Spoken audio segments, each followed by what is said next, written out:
बहुत ही आदरणीय मौलाना साहब जी, हिंदुस्तान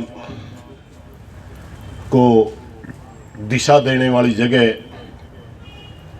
में प्रोफेसर साहब जी और नौजवान साथियों, हम यहाँ पर जितने बार आए सिर्फ किसानों के इश्यू पे आए हैं। पहली बार एक ऐसे मामले में आए जो हमारे को अभी बच्चे ने बताया, नू का एक बहुत ही दुर्भाग्यपूर्ण घटना के अंदर हमारा जो रोज रहा उसके बारे में, जो अनुभव रहा उसके बारे में। देखिए, बहुत से साथी हम बिल्कुल दिल्ली के सटा हुआ क्षेत्र में होते हुए भी हमारे संस्कृति के बारे में बहुत लोग नहीं जानते। मैं मेरी खाप का 2 बार अध्यक्ष भी रहा। हमारे को सर छोटू राम ने एक ऐसी विचारधारा दी हुई है, हम जाति और धर्म में विश्वास ही नहीं करते। आज से नहीं है, कोई नई घटना नहीं है। जब आजादी का आंदोलन चला हुआ था, पूरे पंजाब के अंदर सर छोटू राम ने किसी भी धर्म के प्रचार को बढ़ने नहीं दिया था। चाहे मुस्लिम लीग थी, चाहे आरएसएस थी, वो दोनों को साथ लेकर के चल के पंजाब के ऊपर शासन करते थे गुलामी के जमाने में। और हमारे को एक लाइन में ये बता के गए थे कि हम कौन हैं, हमारी असल पहचान क्या है, और हम अगर इससे डिगे उसी दिन समाप्त हो जाएंगे। उन्होंने कहा था हम किसान हैं, जब भी हम धर्म के ठेकेदारों के बहकावे में आकर के हथियार उठा लेंगे, उसी दिन हमारी पहचान समाप्त हो जाएगी। या उद्योगपतियों के बहकावे में आकर के हम अपने कृषि की नीति बनाना की मांग करना शुरू कर देंगे, उसी दिन हमारी पहचान खत्म हो जाएगी। एक सीधी सी लाइन उन्होंने दी थी। उस समय मंडी और फंडी आपके सबसे बड़े दुश्मन है, उनसे बच के रहना।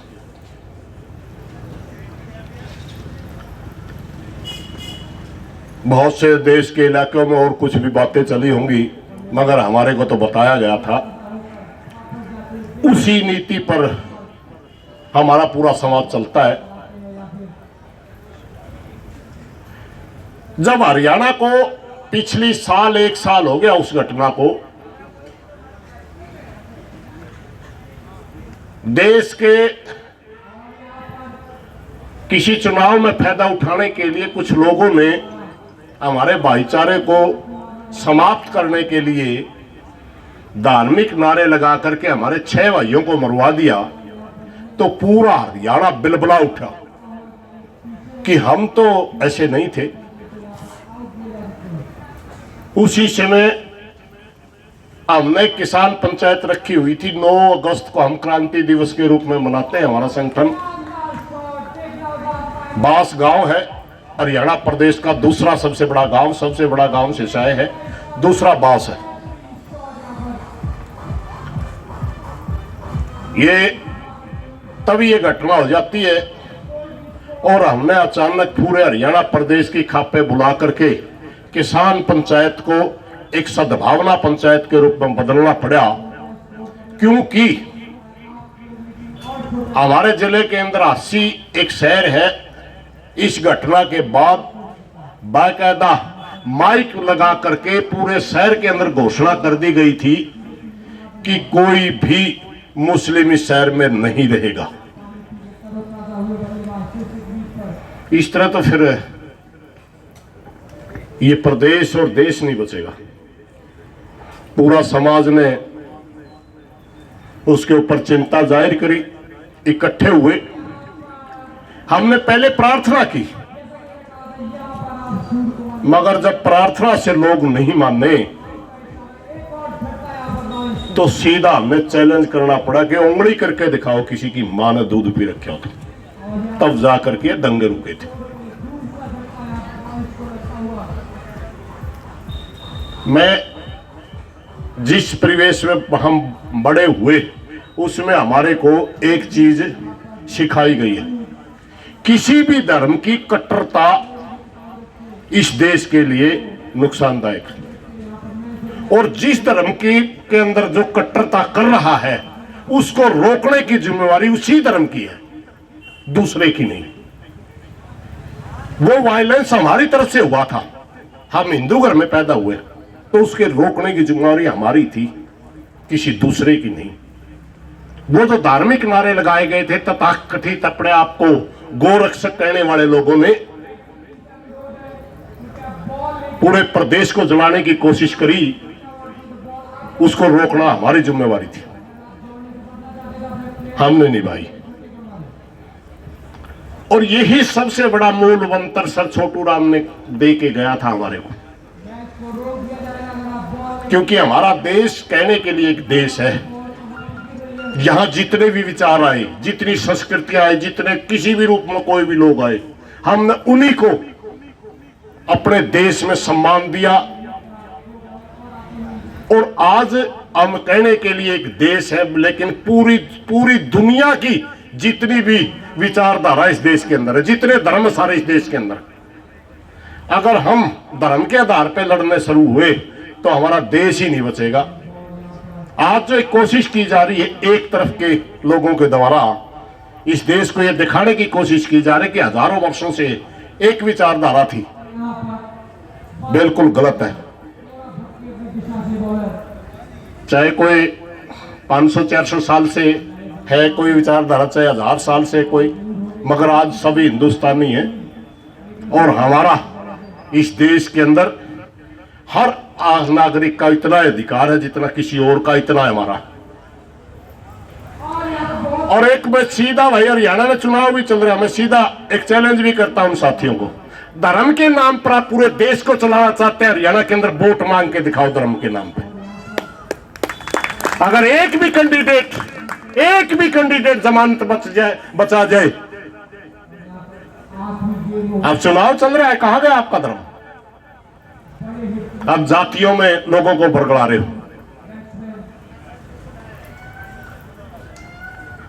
साथियों, हमारा देश है, हमने इस देश को आजाद बड़ी कुर्बानियों से, बहुत ज्यादा कुर्बानियां दी। हम जब 13 महीने किसान आंदोलन में थे, और जब हम किसान आंदोलन में आंदोलन कर रहे थे, हमारे को उन लोगों ने आंदोलनकारी नहीं माना, हमारे को वो टैग लगाए जो एक सभ्य नागरिक सहन ही नहीं कर सकता। 95% कुर्बानियां हमने दी है जो किसान है, और हमारे को ऐसे नाम दिए जैसे हम देश के खिलाफ चल रहे। देने वाले लोग कौन? जो एक दिन भी देश की आजादी के लिए रोड पे नहीं निकले, एक दिन कोई भी एक आदमी ने कुर्बानी नहीं दी, और हमारे को सर्टिफिकेट बांट रहे हैं। एक गलती हुई थी हरियाणा से 2014 से पहले, हमारा इसके बारे में जानते नहीं थे भाई, अच्छी है बुरी है कुछ भी है, मगर अब हम पहचान चुके ये देश के लिए सबसे खतरनाक संगठन है। इसलिए मेरी प्रार्थना भाई, हमने अनुभव किया है जिंदगी के आखिरी पड़ाव में पहुंच जाता आदमी, 60 के आसपास चला जाओ जी, अनुभव से हम एक बात सीखे। हमारे एक किसान यूनियन में फतेह सिंह फतवा होता था, वो एक कहानी कहा करता, आप समझोगे कि मैं हरियाणवी बोलूं तो थोड़ी। वो कहता था भाई, अगर झगड़ा करेगा कोई आदमी, उसके पल्ले जो चीज होगी वह जाएगी। अगर पैसे वाला झगड़ा करेगा पैसा जाएगा, इज्जतदार झगड़ा करेगा इज्जत जाएगी, सरमाएदार झगड़ा करेगा सरमाएदारी जाएगी। हमारा पल्ला जो टोटा है टोटा जाएगा। ये किसान यूनियन का नारा था, हमारा पल्ला है ही कुछ नहीं। अगर झगड़ा सरकार के सामने खड़े होंगे, अपनी मांगों के लिए लड़ेंगे तो टोटा जाओगा। इसलिए मेरे देश के पास बहुत कुछ है दुनिया को सिखाने के लिए। अगर हम भाई भाई आपस में लड़ेंगे तो हमारा भाईचारा जाएगा, वह देश जाएगा। और अगर हमारा भाईचारा चला गया, उन लोगों के बस की बात नहीं है, उनका इतिहास ही लड़ने का नहीं है। अगर ये देश दोबारा किसी गलत हाथों में चला गया तो बचाने के लिए भी कुर्बानियां हमें देनी पड़ेंगी। इसलिए हमारी तो भाई नौजवान साथियों से एक प्रार्थना है, बुला तो लिए अपना अनुभव बताने के लिए, मगर सच्चाई ये देश आपको ही संभालना है। हमने बहुत दिन हो गए, हमने इस बात का बेरा भी नहीं था ये सौदा किया गया, हरियाणा ने नहीं बेरा था इस सौदा का, लेकिन अब नहीं होगा। बेशक हमारे कुछ हिस्सों में शहरी कल्चर में कहीं ये साथी अपनी पैर जमाएंगे, मगर देहात के अंदर इनका बिल्कुल अब चुनाव के अंदर 2/3 बहुमत से इनको हराने वाले जीतेंगे, ये नहीं जीतेंगे भाई। और सिर्फ इनका कारण ही सिर्फ ये है कि हमारी जो पुरानी पहचान है वो सबको साथ लेके चलने की पहचान है, लड़ने की पहचान नहीं है। हम तो वकील को भी 10 रुपए दे के राजी नहीं है। अगर हमारा भाईचारे में झगड़ा हो जाता हम वही समझौता करवाते। और सिर्फ सबसे बड़ी सजा क्या होती है, अगर मेरे से कोई गलती हुई, मैं मौलाना साहब की मैंने गलती कर दी, बड़ी पंचायत में सिर्फ पंचायती ये बताएगा तेरी ये गलती है, तो माफी मांगेगा। बड़ी पंचायत में मौलाना साहब से मैं माफी मांगूंगा, मेरी गलती होगी, वो कहेंगे माफ कर दिया। ये हमारी न्याय प्रणाली रही है हमेशा। और लेकिन आज हमारे बीच में वो खाइयां जो खड़ी की जा रही है, जो दीवारें खड़ी की जा रही है, वो एक बड़ी साजिश का हिस्सा है। नूह का मुसलमान के बारे में कहा जाता था, मेव का मुसलमान क्या, यानी और जाट का हिंदू क्या। ये किसी आम आदमी ने कही गई बात नहीं है, बहुत किसी शाना आदमी ने कही थी। उसका मतलब यह था, ना तो मेवात के मुसलमान में ऐसी कोई कट्टरता है जो अपने भाई के खिलाफ जहर उगले, और ना ही हरियाणा के जाट में ऐसी कोई कट्टरता है कि वो हिंदू बन के अपने भाई के खिलाफ जहर उगले। हम तो पहले से मिलके चलने वाले लोग हैं। और ये हमने न्यू बेरा पटिया हमारा भाईचारा खराब करनिया कौन है, उनने हम अपना भाईचारा में बढ़न नहीं देंगे। हमने 6 कुर्बानियां दे दी। एक बात मैं आपको छोटी सी और बताऊंगा, शायद पता नहीं होगा, अभी की घटना हरियाणा के अंदर। शाम का समय था, एक 20 साल का नौजवान गाड़ी लेके जा रहा था, छोटी गाड़ी। कुछ तो वो अपने बिरनी के धर्म के रक्षक मानना है, पता नहीं गौ रक्षक के कहे अपने आप में, उनके पीछे गाड़ी लगा दी। वो लड़का डर गया, बे तेरे को लूटेंगे पीटेंगे, तेरी गाड़ी खोसेंगे। गाड़ी बजा ली, चलती गाड़ी में पिंडतों का लड़का था, 20 साल का लड़का, बिल्कुल काचा, उसको गोली मार दी गई, वो मर गया। तब इसकी इंक्वायरी हुई और उनसे पूछने लगे दोषियों से, भी आपने गोली क्यों मारी? तो कहने लगे हमारे को शक था ये गाय का मांस ले रहा है। क्या गाय का मांस के शक पे आदमी को मारा जाता है? कौन सा धर्म है भाई ये दुनिया में? मैं हिंदू हूं, मंदिर में जाता हूं, मगर वहां तो ऐसी कोई शिक्षा नहीं दी जाती किसी आदमी को मारो।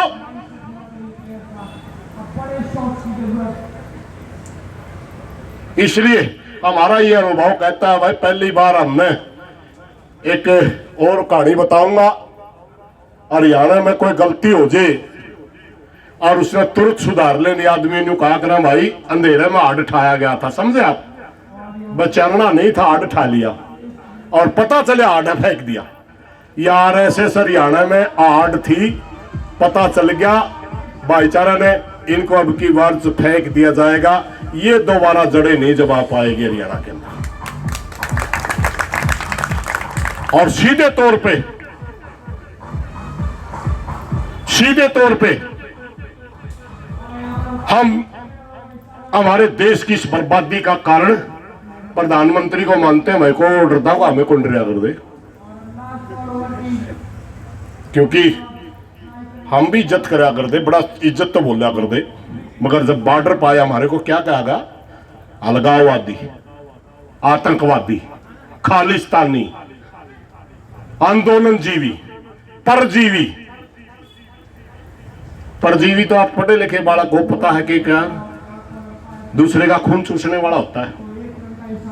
हमारे मैसपाड़ा में उसमें चीचड़ और जूं को परजीवी कहते हैं।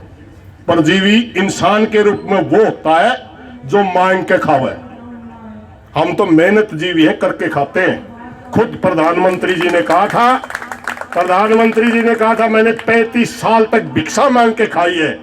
अगर कोई परजीवी है तो वो मोदी है, हम नहीं है। हम करके खाने वाले हैं, करके खाएंगे। मैं सिर्फ प्रार्थना करूंगा नौजवान साथियों से, मैं ज्यादा ऐसे सौदा में ऐसा कौन लिया था, हमारा तो भाई किसाना का सौदा है, नारे लाने, मौजे लेने, धान बिकवा दी, गेहूं बिकवा दी, यही काम होता है। भाई महेश ने कहा कि आप आइयो, मैंने कहा मैं इतना पढ़ा लिखा तो नहीं, मैंने तो BA भी उन कागजा न करी है, जैसी के बोलिया करो तो हमें लाइटर लूटर पत्रा चार तक। मैं ज्यादा पढ़ा लिखा नहीं हूं, ज्यादा पढ़ा लिखा न होने का एक फायदा भी है मेरा। आपसे उस बात ने शायद नहीं समझो, हम समझते हैं। पढ़ा लिखा आदमी ज्यादा किताब पे विश्वास करता है, हम अनुभव पर विश्वास करते हैं। इस देश के अंदर अगर हमारे दलित भाइयों को हजारों साल तक गुलामी भोगनी पड़ी तो उसका कारण धर्म के ठेकेदार थे। या बात आज तक पढ़े लिखे ने किसी ने नहीं बताई। आज भी सबसे ज्यादा कब्जे में वही भाई है, गरीब भाई इन लोगों का।